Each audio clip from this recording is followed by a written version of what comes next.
All right, so I'm done with my drawings kind of, and I'm just trying to keep the shapes that I finalized, and I'm kind of using my kneaded eraser with mud. A lot of pressure, but enough pressure so I can see. So that's what I basically did with all of these, and so everything is nice and faded. So we're gonna start with this one, and we're gonna start with the wet on wet technique.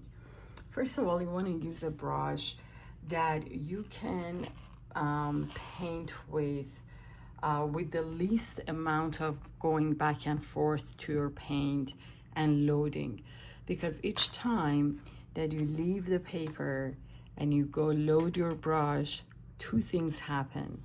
Where you were working on can get dry and create a hard edge where it stopped, or the other thing is you're going to bring a different wetness and different level of wetness to the wetness you have on the paper or to the painting area that you already been painting, and that way you can create blooms or patches and stuff like that, which is good, you know. So if you ever want to create them, you know how to do it, and if you want to avoid it, hopefully you know how to avoid it. So at this stage, as I mentioned, I want to use like a bigger brush so I can go in there and kind of wet everything with one swirl kind of. So I find my mop brush, the Ultimo Escoda, pretty awesome for this wetting part. So I'm just trying to make an even wetness everywhere.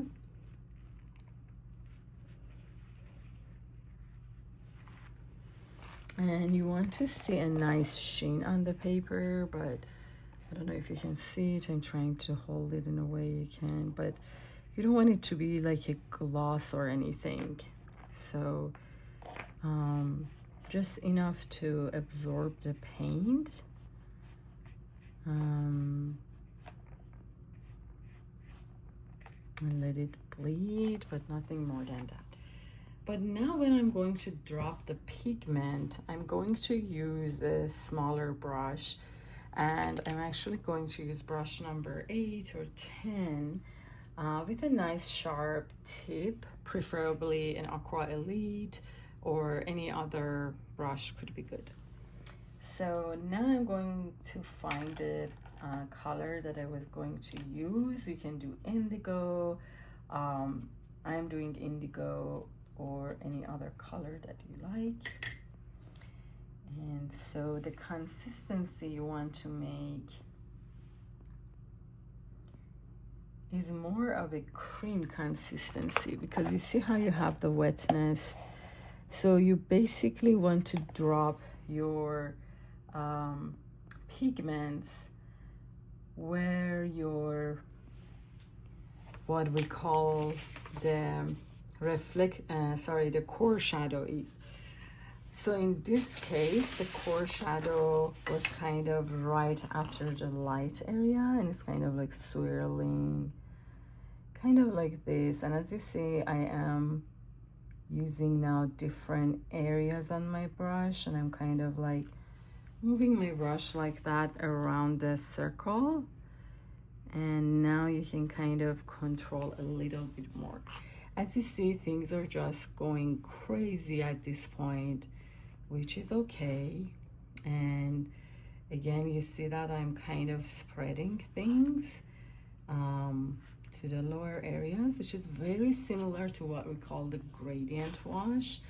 And that's what I'm doing. I'm softening things, and I'm cleaning and dumping the pigments on the paper, but I'm not bringing extra water or anything to the areas. And this is kind of like as round as I want to get it on this side. I don't want to forget about this area, so I come with my leftover of whatever I have here. You see I'm kind of like dragging it and coming all the way around the circle.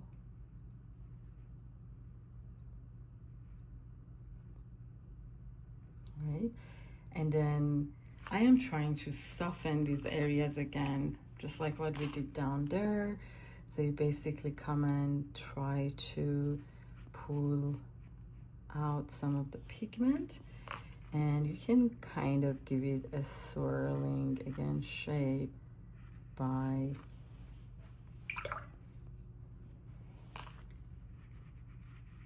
your movements. You don't want it to be super white, and that's why, as you saw, I kind of like added just a touch of pigment over there too. And as you see, I'm pulling everything out. And now I'm going to start working on the core shadow again. So first, as you see, I'm coming in these areas, but I am going to get more of the buttery consistency. And so kind of like on the belt area where these two lighter areas are, you want to drop this again. But this time, as you see, you are trying to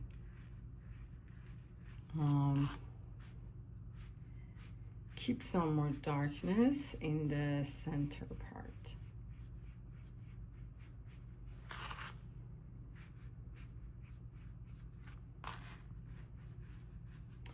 And you can come and get as thick as you want, depending again on your subject and what it is that you're painting. And it's usually something that you want to have in front of you. And if it's from your imagination and stuff like that, that's cool, but you can just make sure you keep the source of your light consistent and all those kinds of stuff. So I'm just softening things a little bit, and that's you know, just creating softer edges, if that matters to you. But meanwhile, I'm coming to the leftover on my brush. I want to keep like a little distance for now with my circle, because it can bleed into it. I can always add more darkness there, but I'm just trying to make it a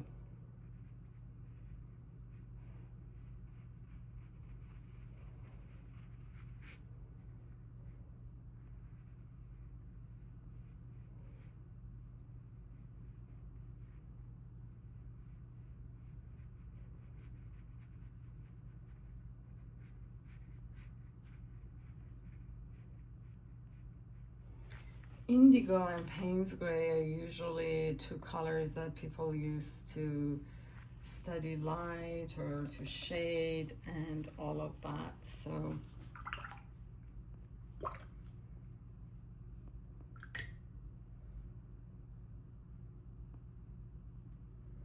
I'm going to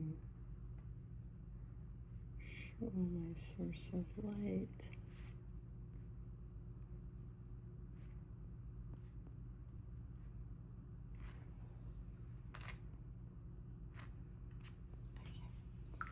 And so now, while this is still damp, that's the best time to add a little bit more darkness right there, which would be what we call charging. And you're basically charging this area. You can soften things a little bit more.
So all of these other ones are similar to this one. By studying the light, you kind of understand how you can do this to other subjects. So like for instance, if I put this here, you see that it creates like a little bit of a shadow, a cast shadow that keeps moving with it on my page that I can zoom on. Maybe you can see it a little better. And you know, so I would have put it here, and then it's like my light is coming this way because we say it's usually on the opposite side. And then you have your highlights here, right? And then you have your core shadow here, and then you have reflected shadow here, and reflected shadow here, and then that kind of shadow there. I hope you have fun with it, and I will complete these other ones just the same way I mentioned it. You can do this exercise wet on wet, or you can do it wet on dry, just like we learned how to do gradient wash, wet on dry and wet on wet. So basically the difference would be I would have like put that belt or the dark core shadow area there, and then I would I would basically, where I put the dark core shadow go pigments, then I would use water and kind of drag, like with a clean brush, not too much water. I would start to fade on both sides. And then while I have the right level of wetness and dampness, then I would start to add more pigment or charge more pigment as needed. I hope you have fun with this challenge.